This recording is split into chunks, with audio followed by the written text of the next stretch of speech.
Hello, welcome to yet another edition of Yes 101's Visual Radio for the Newsfirst team. I'm Jed Abdeen. We start off with a look at your headlines. Newsfirst headline. In headlines, Sri Lanka attends Global Sovereign Debt Roundtable, discusses debt restructuring. Electricity Act key points raised by CEB Engineers Union.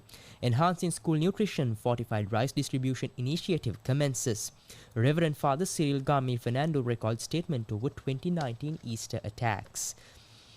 Kaushali Kusumpala named first female Sri Lanka and Maldives director for Coca-Cola. Oil prices rises as US says Israel has struck Iran. And in sports, finally, Germany manager Nagelsmann extends contract until 2026. And now bringing you your news in detail. In local news, Sri Lanka's State Minister of Finance Srihan Singha participated in the Global Sovereign Debt Roundtable along with Governor of the Central Bank of Sri Lanka, Dr. Nandalal Weerasinghe. Posted on X, the State Minister said this collective initiative led by the International Monetary Fund, World Bank and G20 would assist countries to resolve debt issues faster, which was a common request from creditor and debtor countries across the globe. State Minister Srihan Singha also met with IMF Managing Director Kristalina Georgieva at this meeting. The Minister of Finance also held bilateral discussions with Deputy Assistant Secretary of the US Treasury Robert Caproth. Posted on X, State Minister Srihan Singha said the discussions focused on Sri Lanka's recent economic developments, progress of debt restructuring, strengthening tax administration and ongoing governance reforms. At Caproth assured the fullest support for Sri Lanka on all fronts. And moving on to more local news, the CEB Engineers Union alleges that the electricity bill was presented without proper study and awareness. Chairman of the CEB Engineers Union, Danushka Parakramasinghe, criticized the act, highlighting a lack of proper investigation and potential issues. He also stressed the act addresses some of the concerns raised in December, while it also introduces new problems.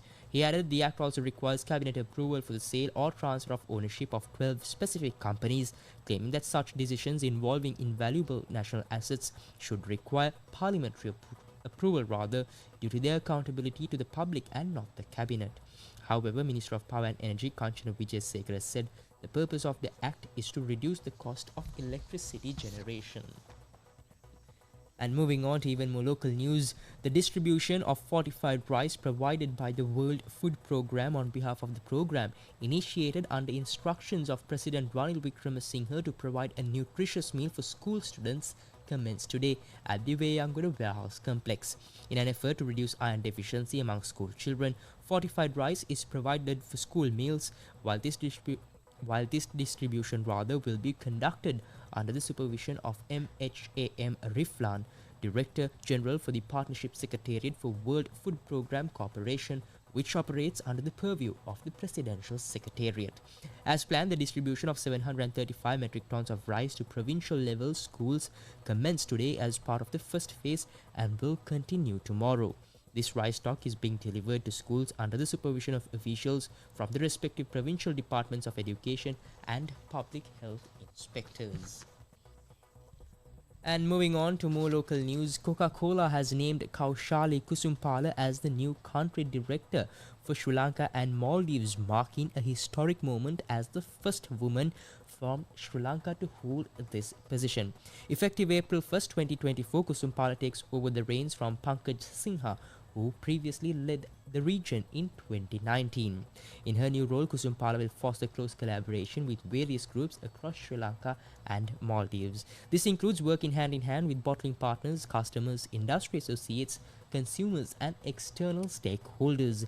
Coca-Cola has a rich history in Sri Lanka, having established its presence here since 1961. The company directly employs over 400 individuals and has a broad network of over 80,000 shops. And in more local news, Reverend Father Cyril Gamini Fernando arrived at the Criminal Investigation Department this morning. He arrived at the CID to record a statement regarding the 2019 Easter Sunday attacks. Speaking to media, Reverend Father Cyril Gamini Fernando said he was notified to appear before the CID at 10 a.m. today. He says many details have been uncovered regarding the Easter Sunday attacks, adding, however, that a proper investigation is yet to be conducted to identify the mastermind behind the attacks. He adds if the CID carries out investigations more diligently, the perpetrators of the Easter Sunday attacks can be revealed. And we now shift your attention to international news.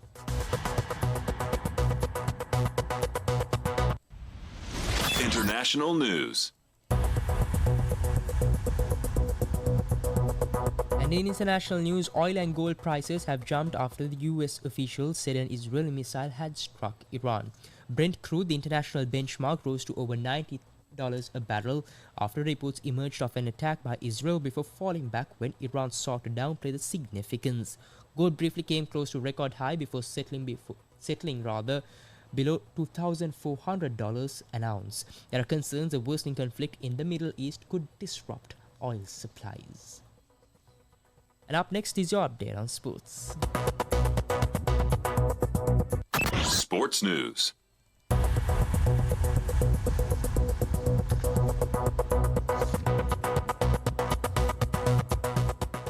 And in your update on sports, manager Julian Nagelsmann had extended his contract until the conclusion of the next World Cup in 2026. Nagelsmann replaced Hansi Flick as Germany coach last September and had initially signed a contract to the end of Euro 2024, which Germany will host in June. Nagelsmann, the 36-year-old, has enjoyed a mixed start to his reign but recently won back-to-back friendlies against France and Netherlands and will have two further warm-up games with Ukraine and Greece in June before the Euros, where they will face Scotland, Hungary and Switzerland in the group stage. With that, we wrap up this edition's Yes 101's Visual Radio for the Newsfirst team. I've been Joy Abdin. Thank you for watching. Good night and take care.